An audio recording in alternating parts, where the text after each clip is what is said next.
I'm going to do something I've never done before. So if this is your first time, this is the first time I've ever done this. I want one person who's a preteen to come up here.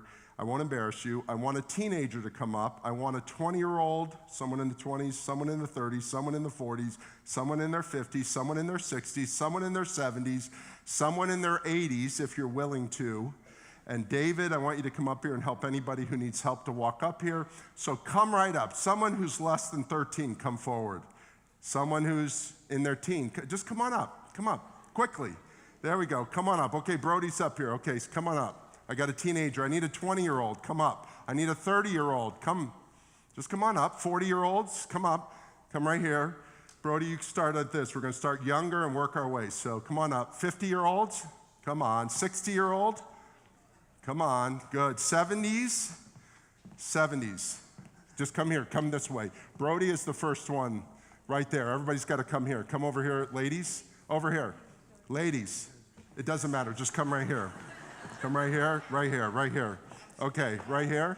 Keep coming. Do I have a? I'm the 60s. You're a 60s Dick. How old are you? 70s. All right. Any 80-year-old want to come in? Caden, where are you going, bro? We got two. Come on, we want two. Herman, come on up here. How old are you, Herman? 88. Okay, David, help him up. Help this guy up. Okay, so come in. Just keep coming, come over. So these guys, all right, good to have you. Herman, come on up here. Come on, you know what, Herman, stay with Brody right there. We're gonna leave you right there. What comes around goes around, right? I have a bucket in my hand. I have a bucket, nothing in it, it's not heavy. Years ago, John Lucas, myself, you saw John we go all over the world. In Haiti, they have a thing called a bucket line. They don't have wheelbarrows, they don't have cement trucks, they don't have the pressure-crete pipes to build buildings with. The way they build buildings in a lot of rural Haiti is they mix the mud, the cement, in the dirt. And then they put it in one of these 5-gallon or 50-pound holding things. They put it in here. And then they hand it to a guy. I'm going to hand it to you, Herm. They hand it to him. And then his job is one thing, is to hand it to the next person, hand it to him. And their job is to move it along, keep handing it along, all the way till it gets to where it needs to be poured out. But there's a problem with this.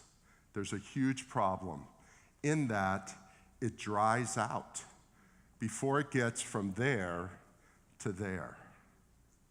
So there are people in between that have other buckets behind them of water. And they take that bucket and they hold this bucket filled with cement and they take some water and put it in. And they get their hand down there and they start moving it around and then they pass it to the next one.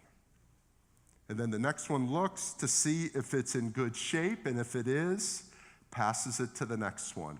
If it begins to dry out, they get a little more water in there, get it mixing up. You know what? Their hands get dirty.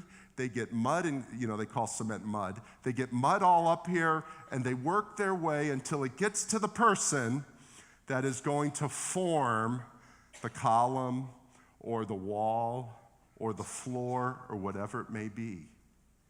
You see, each one of us is in the bucket line. Every one of us is in a bucket line to help people. And I don't know when the person comes to you, young guy like Brody, older gentleman like Herman, everybody in between, what their condition is. And you don't either unless you look in the bucket. And you take some time and you get that hand in there and start mixing it up with them and realizing is it ready?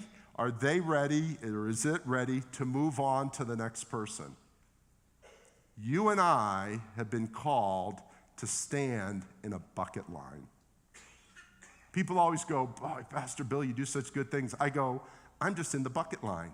There was someone praying for this person. There was someone who built into this person. There was someone who's done something else. I can't even name how many people that have been in my bucket line.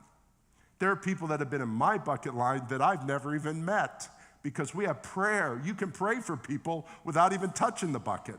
That is such a beautiful thing. And we can help if you choose to keep the way God has defined keeping. And that is to not possess, but to give away.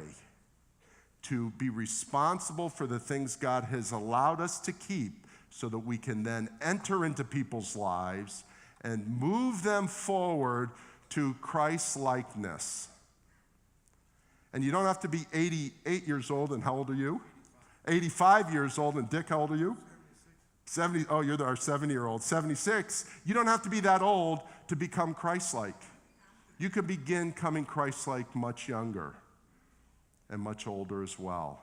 And each of you need to be in a bucket line because people come in your life, and what happens if you move out and you move out? Now this guy has a double, triple responsibility because they're not this close. You know, they're moving the buckets along. They're not this close to each other. So he has double, triple the responsibility because some people are just not doing their job.